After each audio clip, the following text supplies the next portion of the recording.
Okay, so we are here with Anna Beth. Hello. So first, could you just say a few words about how we know each other, and then tell us a little about yourself? Okay. Well, Kenny and I know each other because of grad school. Do you want me to look at the camera or you? Whatever. Yeah. Probably this is like... Yeah, this is fine, yeah.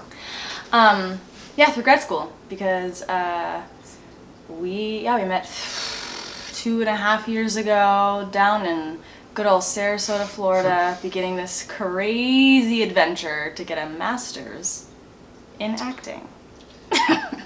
Are you happy that... Oh, yeah. About... Oh, yeah. So, I was at a point, like, to make the decision to go to grad school. I was in this point in my life where I had finished 2 undergraduate degrees, one in theater and one in vocal performance, and I was living in the Twin Cities and, you know, working like 5 jobs, teaching voice and biking to work, and then working at like a gift shop store, singing at church, because they paid well. Yeah, just kind of doing a thing. But I felt so unsatisfied with myself as an artist. I felt very lost. I felt, I wanted something more specifically with acting because, and I'll get into this because it's a large part of my story. The way that I grew up, there was so much subliminal messaging. I was never told outright that going into a career of arts was bad or evil. No one ever said that, but there was just so much judgment towards the entertainment industry and the media that when you grow up in that as a small child, especially if you're very observant and introverted like me, like I'm constantly watching everything around me and my brain like boom, boom, boom, boom, boom all the time, ever since I was a kid. So I notice when things are said or when sermons are taught that women shouldn't do this, they shouldn't look like this, they shouldn't wear this, they should never say this kind of thing. We have to pray for Hollywood, it's so dark and evil. Those things were said, that Hollywood is dark and evil. So as someone who was always a very expressive child, very strange, I didn't understand my place in the world. I was most comfortable by myself, like exploring in the woods and going on adventures with my dog. He's a collie, his name is Bo. I use him as my best friend. But I felt the most comfortable like by myself. I have 2 older sisters and a younger brother. My 2 older sisters were a lot more social than I was. I remember I wanted a birthday party like my older sisters, and I forget, I don't know, maybe it was like my 7th or 8th birthday, but my parents threw this big party for me, and I was obsessed with horses. So we had little horse games, and my parents thought of all these fun little games for all the kids to do, and my mom made a cake in the shape of a horse head, and the hair was like red licorice, and like she went all out. But I remember as soon as everybody arrived, I was so uncomfortable. I was so panicked because I was like, I don't like being the center of attention, it scares me, but I also love being the center of attention. Very odd. Hi, buddy. Rumble. Yeah.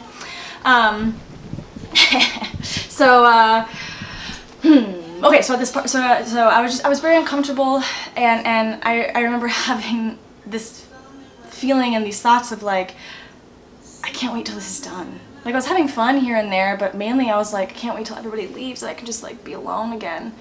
Come to find out at 26 years old, I have extreme social anxiety, general anxiety disorder, and ADHD, and so it explains a lot of things in my childhood. But one of the main things being my brain is just constantly firing off, and you'll notice in this interview 5 things are trying to come out at the same time. So I've learned to slow down and one at a time form a sentence. But yeah, so I was a kid that loved bugs. I loved hanging out with my brother. I loved catching like fireflies. I miss fireflies.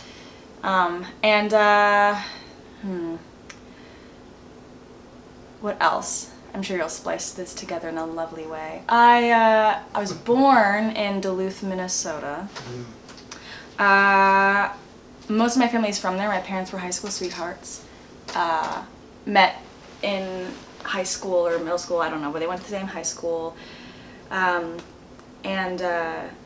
dated for like their last year, and then my dad went to college. He went to North Central Bible College in Minneapolis, Minnesota to be a youth pastor. And then my mom, and so they broke up and there was this whole drama. And my mom went to UMD, University of Minnesota, Duluth, and she was only there for a semester. And this story is one that my mom tells a lot, so both my parents grew up in a very, very, I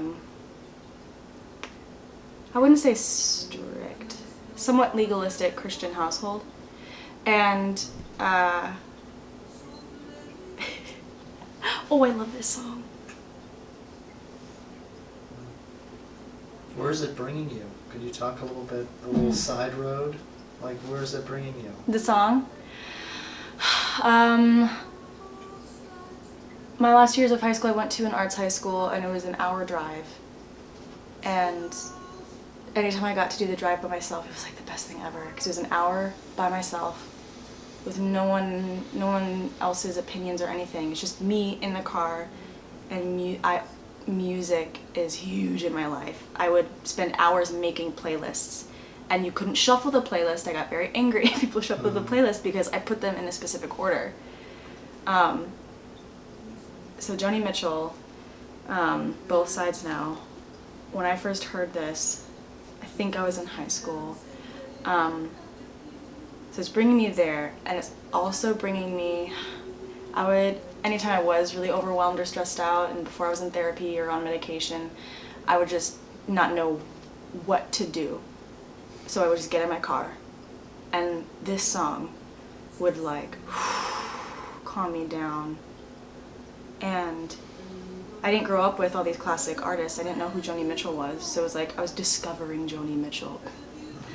And I would drive, I wouldn't put any directions in, I would just go down streets I'd never gone down, just because I like getting intentionally lost, and then I'll find my way back home. So, yeah, before I came to grad school, those years were me really fighting against the thing that people wanted me to be and like who I really am. And I was finally confronting the decision to live truthfully, and it's terrifying. But yeah, I would take drives. I'd listen to this. I found like a parking lot under I-35. If you're from Minnesota, you know. It's this bridge, and I would just sit there and I'd play this song on repeat over and over and over again. I'd let myself cry, I'd let myself sing, or I'd just lay there and close my eyes. So, yeah, it's kind of... Well, let me ask you, Yeah. So let's go backwards. Let's start with now. Yeah, that might help me. Well, it's a lot of your life, or that time, like you were saying, is finding out who you are. Yeah.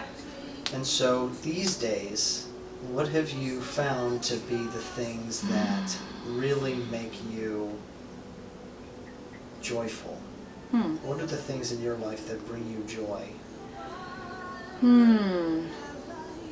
Joy is an odd word because it is so strongly associated with Christianity and the way I was raised. So joy feels odd and brings up a weird feeling in me. Because like, the joy of the Lord is my strength, and I've got the joy, joy, joy, joy down in my heart. Where? Down in my heart to stay. Joy is constantly like, Jesus is your joy, God is your joy. And so if you don't experience joy in your life, obviously, you're wondering, what's wrong with me? I'm a bad Christian. all these things. That's a lot. So joy is an interesting word. I think I feel more comfortable in the land of like contentment and peace because I rarely feel joy, and I think joy is a difficult emotion for humans to experience fully because it can kind of be painful. But when I am fully embracing joy or things that bring me pleasure, it's things like listening to songs that I love and repeat, or being a little gremlin for a day and eat only snacks and be a 10-year-old kid again and play video games for 12 hours straight. Or it's picking up a new book at an antique store that has an inscription in it. Those are my favorite. Because it just brings up other people's stories. And I'm so interested in other people's stories because, I mean, that mainly why I do what I do is I want the world to be continually ripped open for me, because for so long it was so neatly sewed in and I was protected and it hurt me. And I want to choose to experience pain by getting to know other people and other stories and get out of myself and out of the bubble I grew up in. So, long answer to your question, but sometimes I'll lay on the ground, just stare at the ceiling for like 2 hours because my brain is just on fire all the time. So like 2 hours can pass by and it felt like 2 seconds. Chris once said to me, he's like, "You're really good at wasting time." I'm like, yeah. I don't know what's happening. And then like 3 hours later, I'm like, oh shoot, I was supposed to do this and this. So. Well, could it be that you have a very active imagination? Oh that you yeah. get lost in? Oh yeah, my dreams are so vivid. I wish there was some invention that they could just like stick little things right here and just record my dreams so that I could like watch them again. Because they carry with me throughout the day. Some people don't even dream, and mine are like full-blown plots. So what has been the most recent dream that you've had? Let's see, what was last night? What was it? I was with my brother. Oh, okay. I was with my brother, and it was, you know how dreams are, like, they can mash together like 4 different places from your life all in one spot, but still be all different places at the same time. Makes no sense. It's like the 7th dimension. So it was my house in Pennsylvania that I grew up in from when I was 10 years old until I was 18. I moved away from college, but that was home until a year ago. So from 10 years old until 26, that was my home. And so that's like the layout of that house. So there's a downstairs, and then you walk in the front door and there's a staircase that's leading up to my bedroom, my brothers, my parents, and my sister, and the bathroom. So like classic suburban home, I guess. But Chris's family was involved too. Like his cousins owned this place, but it was like this secret mansion that when you walked in the house you didn't know was a mansion, but there was a hidden elevator. And I found it one day, and then because I found it, they put on this massive party, and like and so people from the Asolo, so like Jillian Chigalaze and Jonathan Gruner, so like the year above us, like a lot of those people, the class above us that have graduated, they were there for some reason, and then there's just so many people from weird parts of my life that were there. But the mansion was basically like, it was behind this curtain. I found the button, and I got in the elevator, and then I was having a conversation with a person, and then it switched to like, I wasn't supposed to know about it, and it switches constantly to being like a secret or like I'm on a mission. But basically, I get in the elevator, I go up to like the top floor, but from the outside you can't see it. So, but you're inside the house and it just appears somehow. But it was like this giant bedroom. I felt like I was in a museum. And then you exit that and it's this giant terrace, and then like massive rolling hills. and then there was like this whole, like, there was like a pool, and it was like this entire giant complex, and you could only find it if you went on the elevator. Very weird. So it was like the back of the house, and it was so secret, like no one even knew it was there. But then there was this huge party, and then I remember making hot chocolate with Jillian, and I was showing her how I like to make it with extra chocolate. Like, I'm telling you, like, they're so vivid, and so the details are ridiculous, and there's so much more to it. So what do you think? What is your relationship like to dreams? Do you think, okay, there's like a meaning behind this? Sometimes, yeah. Sometimes I'm just like, that was a weird adventure. Maybe I should write a book about this person. But I think that it really is my brain trying so hard to translate everything that came in during the day, and try to process, like, okay. You randomly thought of this person because you were scrolling on social media. You're craving chocolate because you're on your period. You miss Chris's family in California, and so much. You feel like so much of your life is secret. So like there are and you feel like you're just discovering like how to live truthfully. And so you found the secret elevator, and because you found it, a giant party was thrown with everybody in your life. But you can still only get there if you go through the elevator. So for some reason, my younger brother was in the dream, and then I didn't remember seeing him at the party, but I know he was there. But no one else in my family was there. So I don't know. Maybe. I mean, I'm just saying this out loud for the first time, but it's always something to do with like my psyche trying to say like, hey, you're trying to be seen, or hey, ooh, you're really stressed out. Here's a dream of you being chased.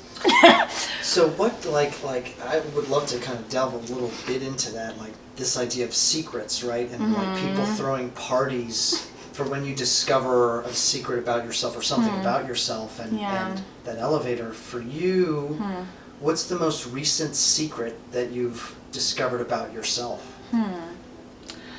Oof. I don't know if I would call it a secret, but it's something that I'm not comfortable saying to everybody in my life.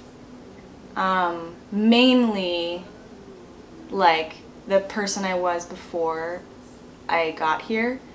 I've always been this person, but I played the game to make sure I was who my parents raised me to be. And everybody can experience that. That's what growing up is. So so everybody can relate to that. Then the added layer of I grew up in extreme evangelical Christianity, and that is something that sparks a lot of emotion in people today because of our political climate and because of everything that brought up. Seems like from the depths of these caverns of like, these people are real. Wow. Like, we lifted up the rug of our nation. We're like, oops, that's been building there for hundreds of years. Oopsie. Guess we should clean it out. So we've just begun the process of noticing that it's there. And there's a lot of work to do. So anyway, okay, focus. There I go. Well, let's talk a little bit about so right, your religion. Yeah. Maybe, so moving backwards now. Oh, right, the secret, my brain's connecting it back. So, okay. So who I am today, I am on a journey of figuring out my faith, and that's a whole thing. Trying to remove myself from toxic, abusive environments. And that has stirred the pond of my family system. And I've had so many conversations the past 2 years with my parents, my dad specifically, of where I am right now. And I've tried to be honest, and it's terrifying to be honest to my father figure for many reasons. And when I try to explain where I'm at and that, I'm in a wonderful place, I feel happiness. I guess some people call it joy, but for me it's like this really deep contentment and knowing that I'm safe now. Like that feeling. So because I'm starting to actually like step out and like, ooh, okay, that's that pool. Or, ooh, I want to explore over here, or whatever. So again, like growing up. But I'm a part of a community that calls themselves ex-evangelicals, ex-evangelicals, because in the generation that I grew up in, I'm 27 years old, we experienced a lot of religious abuse. So much so that now as people are like going to therapy and trying to figure this out, there have been books written on it, there's podcasts, there's like essays, there are psychologists that are studying this thing specifically called religious trauma syndrome. And when I read these books, when I listen to these podcasts, when I look at these Instagram posts, I'm like, that's me. Like I was so stuck in that container, and it traumatized me so very much because who I am doesn't fit in that container. And yeah, that's caused a lot of trauma and confusion. But the past like 2.5 years of my grad school experience, this was the first time I fully stepped into being independent. So, because my dad's a pastor, our family moved whenever he got a new job, we all went to the same church. I only hung out with my church friends because that's who my parents approved of. For college, I went to the same dang school as my parents. I went to North Central Bible College. Now it's known as North Central University. So it's expanded, and now it has like a fine arts and like a sciences and whatever. But it is a private Pentecostal institution. So I was stuck to that container because I was so desperately trying to make myself fit in this container. And after one semester at that school, I realized, oh, okay, I found God for me, and that's such a powerful thing, and I'm still exploring what God is for me, but also I had a lot of experiences that remind me that I will always be a spiritual person. But after that first semester, boy, I wanted out of there. It was torture. What was it that broke that you wanted to fit in the container and then something happened? What was that? It was the summation of my life lived trying to please others and finding myself miserable, and like this cleaving of myself in two, like very violent. It felt very violent. And so I had been desiring the true me for so long. I described it to my therapist. I had this image of like I was wearing someone else's skin for so many years, and like every once in a while it would like tear, and I'd be like, oh no, people can't see that, or I can't even see that. So I'd like stitch it together or like staple it together. So like I was this Frankenstein of a soul, like really gross, and like there's scabs and it smells like, I'm telling you, like it's not a beautiful journey by any means. And so I started to like pick at it. I was just like, I can't do this anymore. Like when a scab is itching, you're just like, I can't. And so like I would slowly peel off the skin that wasn't me in little areas, but it'd be like patches that no one else could see. So this is where we're getting to the secrets. So it'd be like little patches over here, and no one would ever see that except for me and like me and like maybe one other person. But like a secret patch right here of woo, I don't think that verse is interpreted right, or I don't feel home here. I feel home in theater. I feel home in being an actor and focusing on other people. I feel more like me when I'm at rehearsal, or I feel more like me when I am writing poetry, or that has nothing to do with Christianity. I feel more like me the further the more I strip off those patches of this religion is the only way, the more I started to see myself. But when you have, like if you're a burn victim, you need, it is so painful to scrub off that layer of skin. So of course there were times where I had to stop because it was so fucking painful. I couldn't, it hurt so bad. I just needed reprieve. So I would, okay, go back into the comfortable skin of, I'm this pastor's daughter, I'm the third daughter, and everybody knows the Baker girls, and yes, I'm one of them too, yes, oh, I'm so nice, oh, yes, I lead worship, oh, yes, I play cello, yes, oh, yes, I keep my hair long and blonde, and I don't do anything crazy, I'm conservative, but then I'd be like, and I would like dye my hair purple, or I'd get a tattoo, and I would just like, rip it off. And so I've had a few people in my life who have always seen that side of me, and they'd be like, let me help you, and they'd rip off the Band-Aid or whatever. But like the new skin underneath is very fragile, and it's any wound that is healing, the new skin or whatever, it's still a wound, like it hurts to the touch. You have to be really careful with it. So it was a long process. So I would peel off patches and like, okay, this one has healed and this is me now. But like, there are still like staples in like massive parts of me like that I couldn't get rid of yet. I'm like, I'm not ready to rip off this part yet. This is staying on here. Or I'm not ready to rip off this part. I'm not ready to rip off this part. So like family system, religion, actually declaring, I don't believe that anymore, and feeling safe about it. Actually, and saying, oh, yeah, I'm in love with this man who is very not a Christian. He's like, God, aliens, I don't know. Who cares?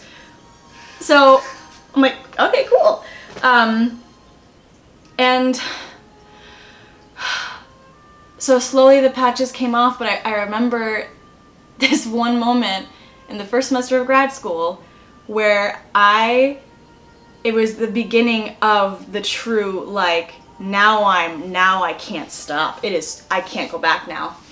There's no more of that old skin to salvage. Sorry, this is like a really gross metaphor, but like, this sorry. Is great. But this is real. Yeah. This is me.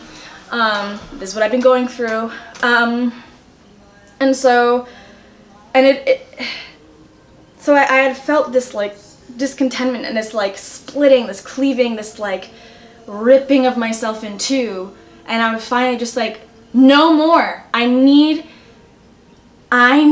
to get out of here. So I was like, I need grad school.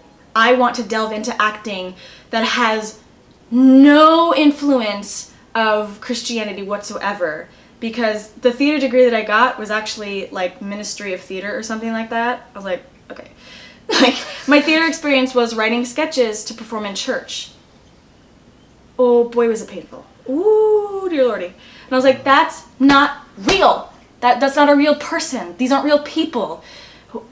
It's not a simple sketch and your life is fine now and pray about it. What? No, people need to rip and tear and fucking cut off their limbs to figure out who they are. And they need to just go balls to the walls crazy, because we're humans and that's in us. And why should that be a bad thing?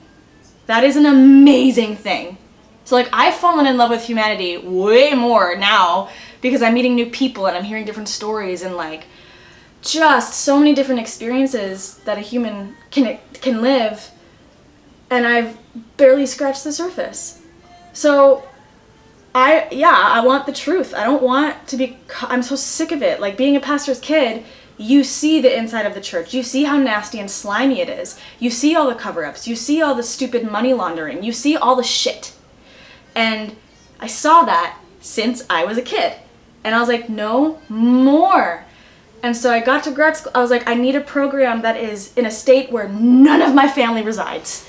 Where I have an aunt who lives here, but she's like I met her like 5 times in my life, so we're not close. But anyway, but like none of the people of my past had anything to do with this program. It was me, fully me. No one knew my name. Nobody knew my dad.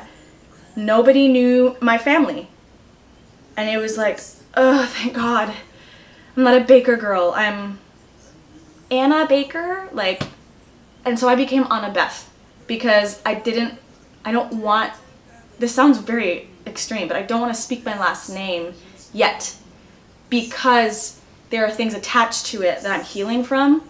So I love being called Anna Beth. It still sounds weird and foreign, and I like Anna too, because like, yeah, so you can, it's fine if people just call me Anna, but Anna Beth is something that's like separate from my family, separate from the skin, that wasn't me. So yeah, in the first semester there was like this violent, like, I'm gonna do it. I'm gonna tell my family, yo, I'm dating somebody that's not a Christian. And for anybody that has grown up in purity culture and evangelicalism knows that that is like a major shock. One of my sisters called me a couple days after I told her about Chris. And it seems so silly that this is a big deal, but here's a little example. She was on the phone, crying softly, telling me that she hadn't been able to sleep for the past 2 nights and that she and her husband have been up interceding for me and praying for me because they are worried about my salvation, where this is headed. I had been dating Chris for like 3 weeks.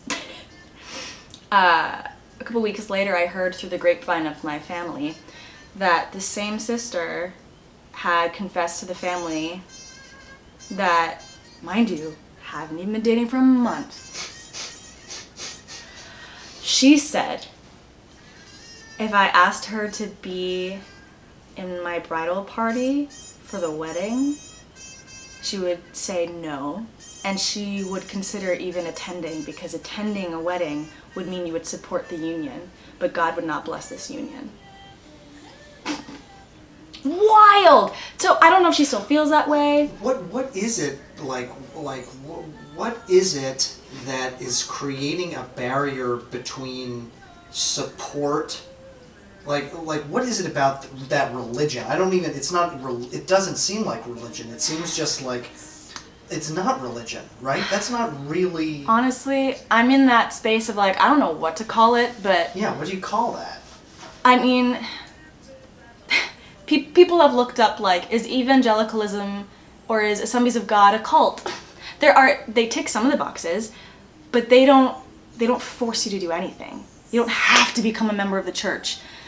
But the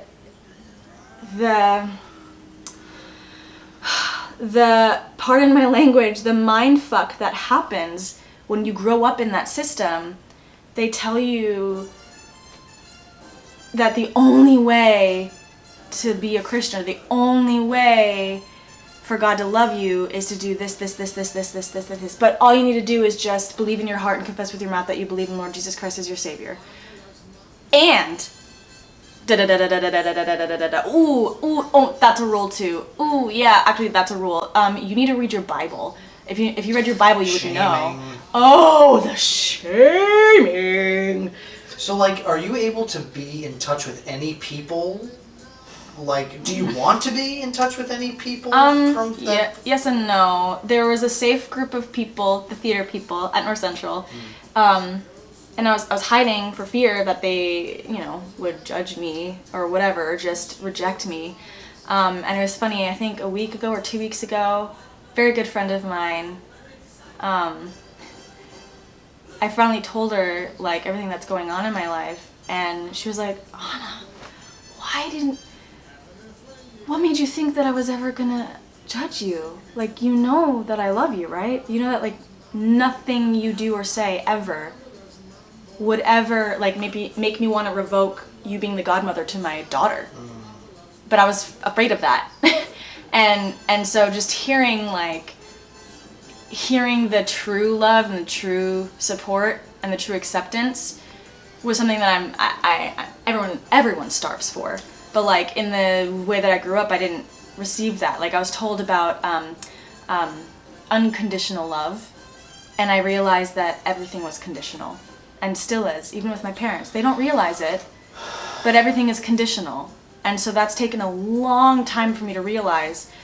And it's so painful, and it hurts so much to know that my parents, you know, if I move forward in my relationship towards another step or whatever, like, from my family's perspective, I'm falling farther and farther and farther away from the truth.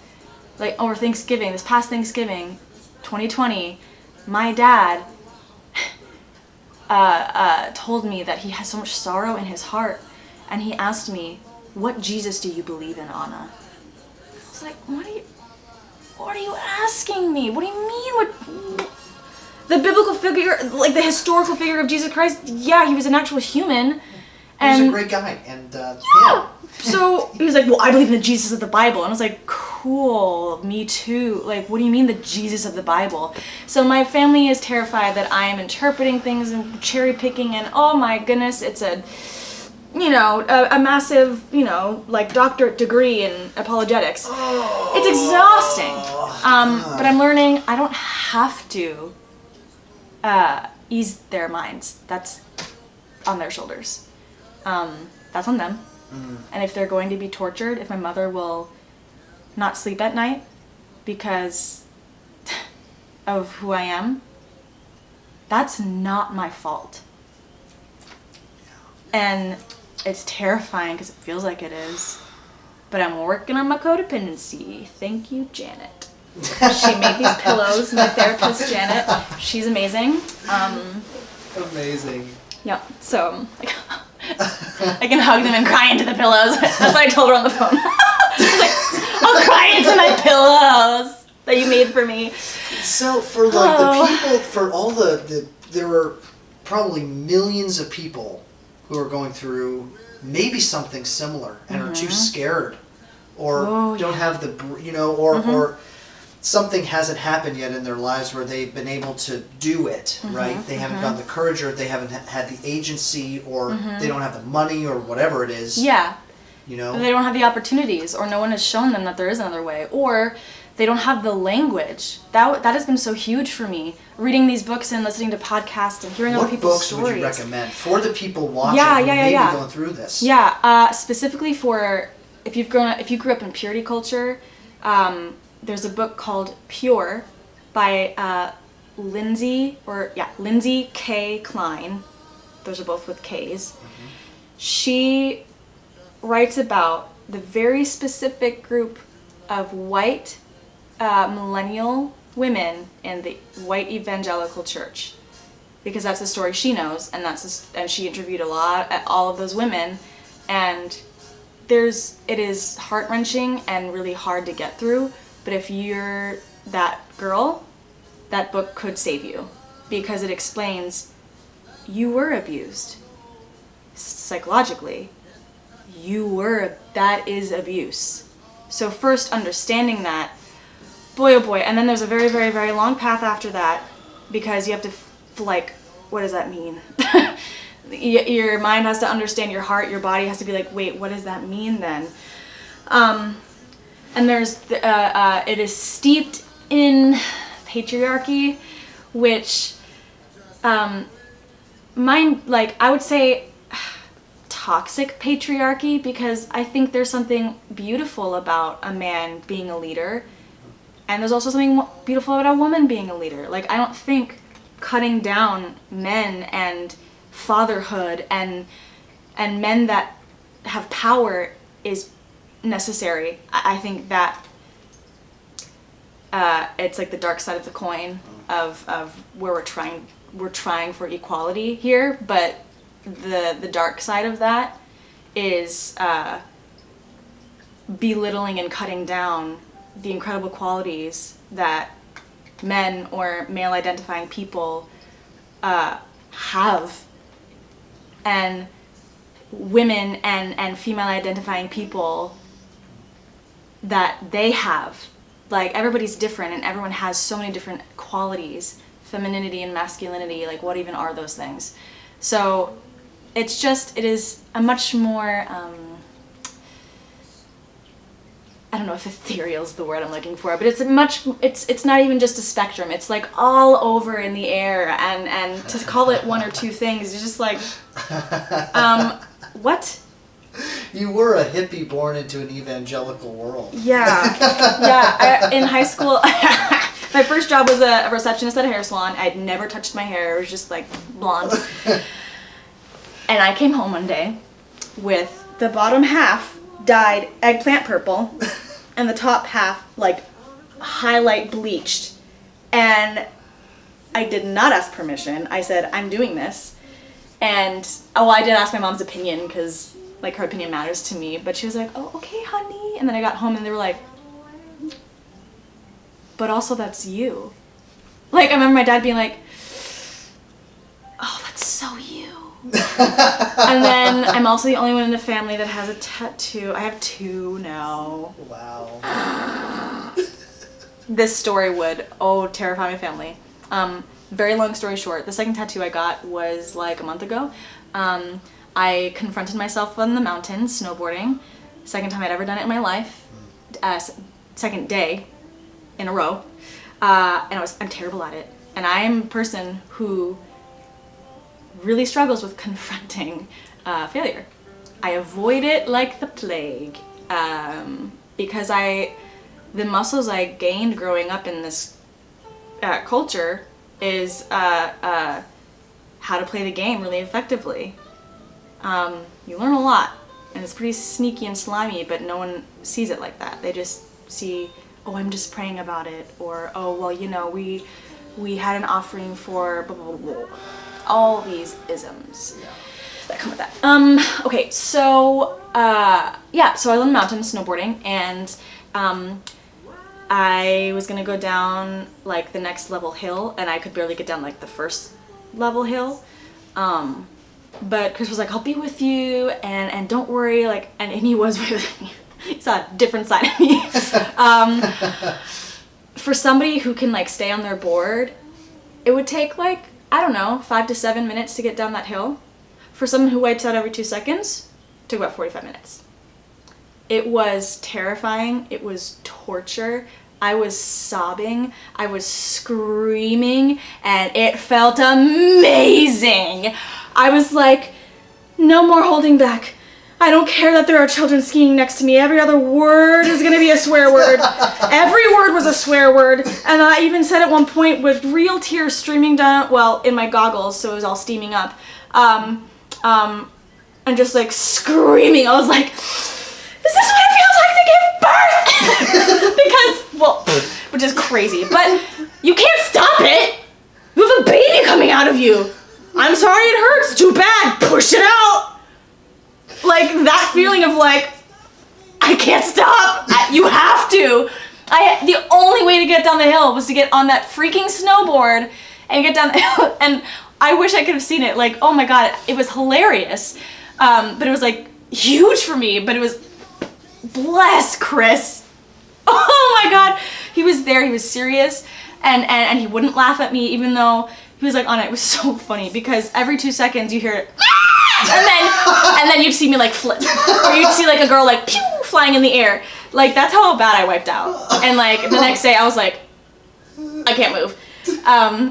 So anyway, so it was an incredible thing, and Eliza, our movement teacher, would have been so proud because I released so much. I released fury and like passion and just like the pterodactyl inside of me came out, and it was amazing.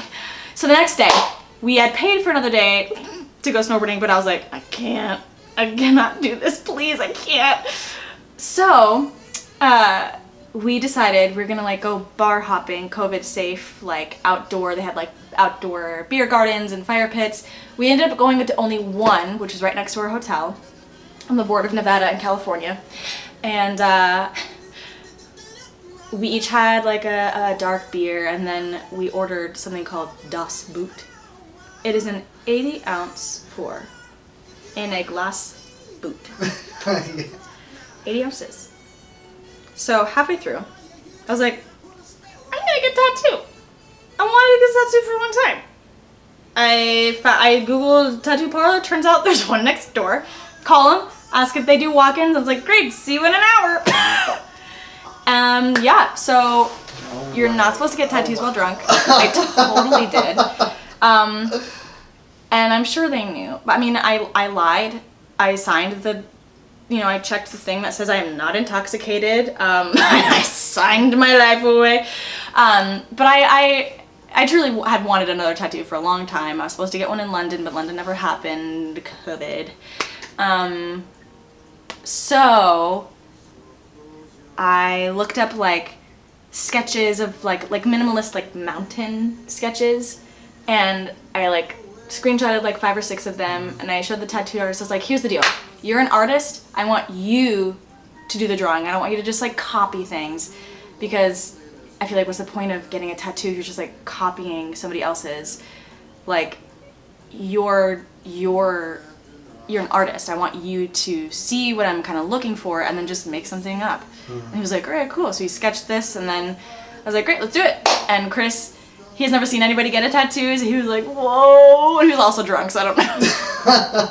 It was so fun. He was like, I'll get a giant blue jay on my arm. And they were like, so that's going to be like $1,200. He's like, cool, next time. So yeah, the artist's name is Noah. He was so kind and like humble. He was like, I just had really, really good teachers. But it's gorgeous. I'm obsessed with it. I love it. It's right over here where my other one is. But it's just like mountain tops, and it's really minimalist, and there's like little stippling, so there's shadowing, and it's so clean. So I love it. And I love that I can tell the story on YouTube now. Woo! Wow. Sorry, Mom and Dad. This is how you're finding out. Anyway, so super fun. So anyway, I'm the daughter that has 2 tattoos. I dyed my hair. And the thing is, when my parents see me being me, they love it. They're like, that's you. But when it conflicts with what they feel is an absolute truth to salvation and to eternal life, that is when they get broken. Like, and so yeah, Thanksgiving was really hard. A lot of tears from my mom, a lot of shame from my dad, and me calmly just being like, I was like, I read the Bible, I also read other books, and they're like, well, careful who you read. I'm like, okay. I'm reading books by theologians. There's Sarah Bessey, highly suggest, so back on the book track. Okay. Sarah Bessey, Jesus Feminist. I read it the summer before grad school, and it brought so much healing to me, because I was feeling all these things and I didn't have language for it. So I was like, it was like tumultuous inside, but there was no way for me to like get a little mason jar and scoop it out and look at it and be like, oh, that's ocean water. Like I didn't even know what was happening inside of me. So when I could read this book, I was like, oh my God, okay. Oh, that makes so much sense. That is so satisfying. And like, oh, so it brought a lot of healing. Sarah Bessey, Jesus Feminist. Also, Everything by Rachel Held Evans. She was a young theologian. She passed away a few years ago. Really awful. She has written like, I want to say maybe 6 or more books. She passed away in her 30s. She was very young. But Sarah Bessey and Rachel Held Evans were like best of friends. So, let's see, just look up Rachel Held Evans. All of her books are wonderful. The podcasts, The Liturgists, Michael Gungor was a famous Assemblies of God like worship leader, and I saw him live many, many times with all the crazy conventions that I went to. Fine Arts, shout out if you know that. If you do, whew, I called it Fine Farts because I hated it so much. So Fine Arts is an AG thing, and but Michael Gungor would play at these giant conventions where it's like stadiums, like hockey stadiums, filled with 10,000 teenagers, and like the third night is always like Holy Spirit night, where they're trying, baptizing the Holy Spirit, speak in tongues, and people are collapsing on the floor and crazy stuff. I'm sobbing at the altar, begging for these things that everyone around me seems to be getting, but I'm like, nothing's happening to me, so I just keep crying because I think I'm a failure. So he has this podcast called The Liturgists, and he has gone on an incredible journey of his faith. He grew up in the same type of house that I grew up in. He has been nominated for multiple Grammys. I believe he's won one, I could be wrong, but him and his wife Lisa, they now have a band just called Gunger. So he stepped away from like worship music, but he's an incredible creative mind. The music they write is phenomenal, and it's interesting and challenging, and it's wonderful. It's not always, so if you're a person that likes music, just listen to them. They're not Christian. They're spiritual and they're artistic. So he recently wrote a book, I think it came out in 2019, called This. And he's more fallen into like mysticism and stuff, but like on his journey of, he was evangelical, then he became an atheist, and he has a whole chapter, I think it's 2 chapters, kind of talking about when that happened and how crazy it was. And like, if you've ever experienced something like that, you know how terrifying it is. For me, it was like tearing off the skin slowly and bleeding and like scabbing over, but like, no, this is me, this is my real skin, and just ugh. For him, it was like, I'm taking the plunge into a river, and maybe my entire past will fall behind.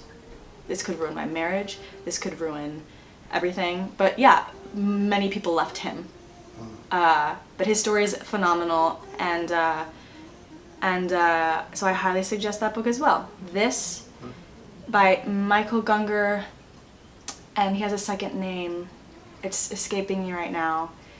But it's a name that a shaman or like a monk gave him that kind of like represents his soul, which is really cool. So he goes by both names mainly.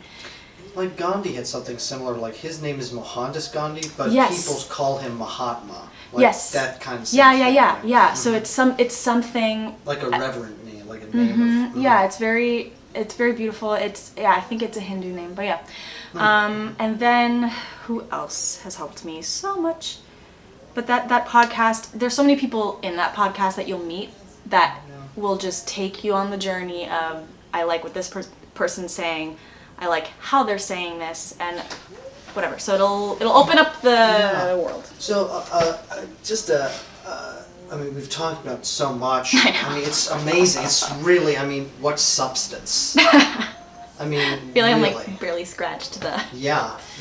And more. well, I guess I'm interested too, haven't really talked about this much with like other ensemble mates, but your relationship with religion and also politics now these days.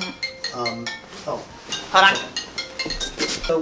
So now with your transition in your personal life with religion, has there been a similar transition in life with politics? Your idea of politics, or has that remained similar to I mean, it's so odd. There's also, in the past 4 years, there have been a lot more stories done about how the heck did evangelicals become so political. I grew up knowing nothing about politics. I again, the subliminal messaging, it was never outright said, but it was like, given to Caesar what is Caesar's, given to God what is God's. God appoints our leaders, even if we don't like them, even if they're oppressive, we must honor and respect them. We pray for our nation, we pray for the world leaders. It's like respect, which turned into Republican, we only vote red. But we don't, like growing up, my parents never talked about it, ever. We'd never watched politics on the news, ever. And so it was so foreign to me to like even dip my toe in the liberal thought.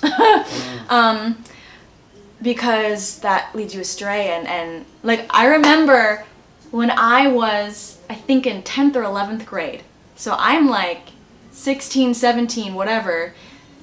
And I heard that one of the associate pastors at my church was a Democrat. Oh my God. I was like, how is he a Christian? Because that is how brainwashed I was, and how a lot of other people are. So, without going further into that, I also remember like in 9th grade when I took like American history, I was so uncomfortable when we talked about American politics, because I was trained, you only vote red, blue is evil. Blue wants to make us like Europe. They have naked ladies everywhere in Europe.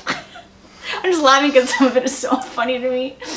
Oh, Europe has gone so far away from the Lord, and that's why we're a Christian nation, and Christian men established our nation, and only God will save us now, and we must get back to God, and just that like, boo!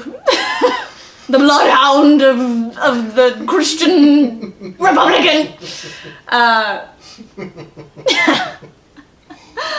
Need I say more? So, I was super excited to exercise my voting rights and vote for blue in this past election. It was the first election I voted in. Wow. Isn't that insane? Because there's so much fear surrounding, like they again, like in the culture I grew up in, eternity. Like, your choices have eternal consequences. So like, I can't even, choose the flavor of a lollipop without praying first, because I'm terrified if I pick root beer over strawberry, that's gonna lead me down the wrong path. Like, that seems so silly, but I'm not kidding. That is how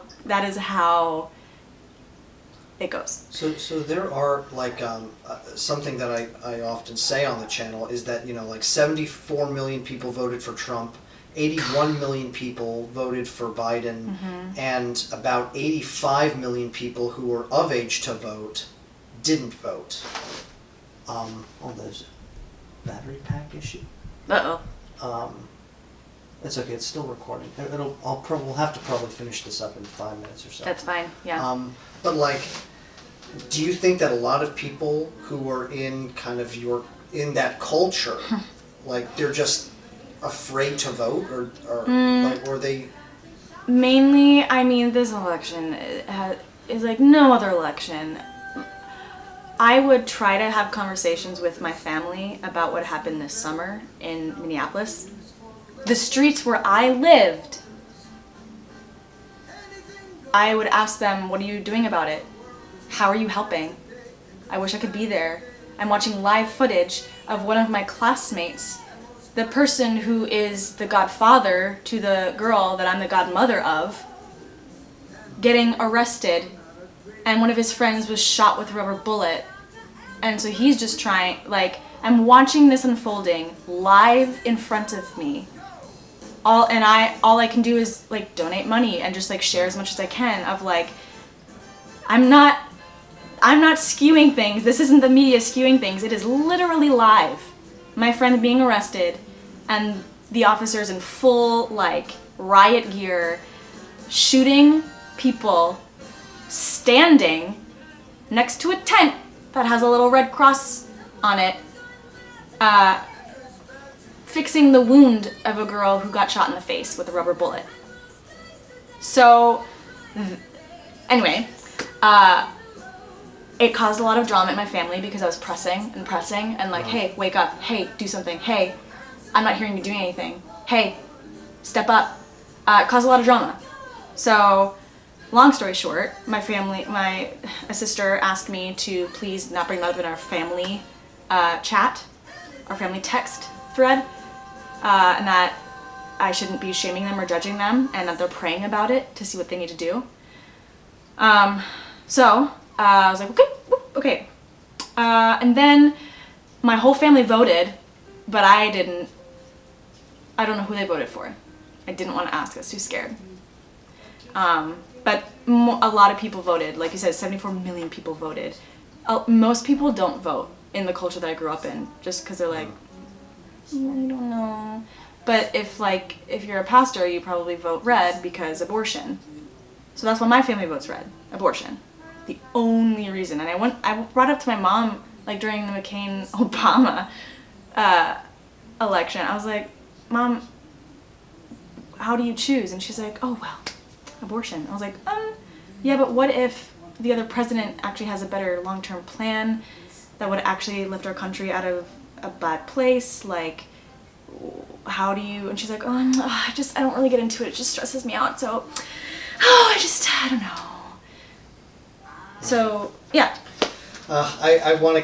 There's so much more I want to listen to. But I want to ask you the last question. Yeah. Probably in the next minute or two. Yeah, for sure. What is some advice you would give your former self? Oh my god.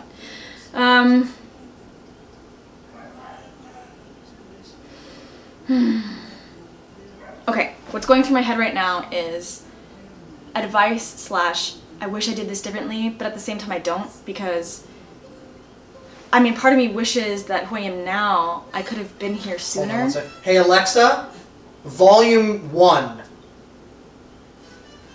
You tell her. I just want to make sure. It's a good call. Little trumpets blaring. The most important part. Yeah. Good call. So, what did I... Hold on a second. Hey Alexa. Just turn it off. Off. Thanks, girlfriend. There you go. I feel so mean when I'm like demanding her, but she's not a person. It is a robot. Yeah, she's listening anyway. An electronic device, yeah. Ooh. But anyway. Okay, what advice? Okay, so what's going through my head is, like, what I do wish is that the confidence that I have in myself, and I guess the understanding and the peace of who I am is okay, and it's not gonna kill anybody, and I'm not going to hell, like that. The breakaway from the religious abuse, I wish happened sooner. Because I feel like everything leading up until I was like 23, 24, when I finally moved out of Minnesota, out away from my family, away from that same container, it goes by computer, so container. So away from that, I wish it happened sooner, because I feel like so much of my life was wasted. Which isn't true. It's not true. I don't think anything is in vain.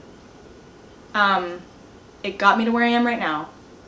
But there are some things where it's like, man, if I knew what I knew now, and I knew that in that moment, I wouldn't have told that person, go pray about it. I would have been like, yo, here's some real advice. Like, the weight of, I used the same tactics to help others weighs on me, but also I didn't know any better. I didn't know. So I feel like that's enmeshed with the question of like what advice you'd give. The advice I would give is,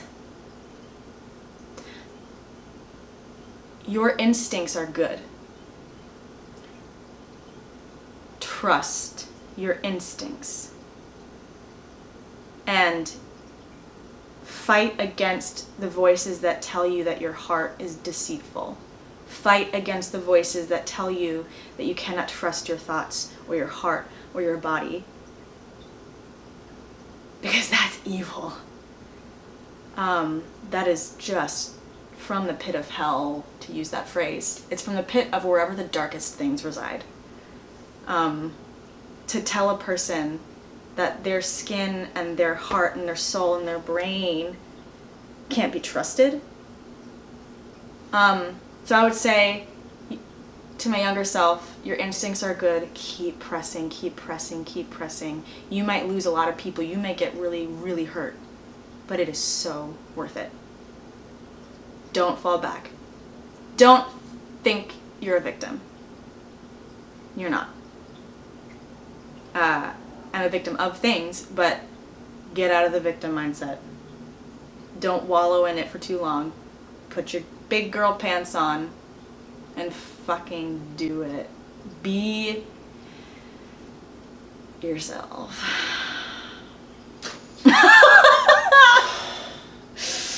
Oh man, we're told that, since birth, be yourself on our little kid shows, but it doesn't make any sense until you figure it out. It doesn't make any sense until you figure it out for yourself. I always have to learn things the hard way. Thank you, Anna Beth. You're welcome.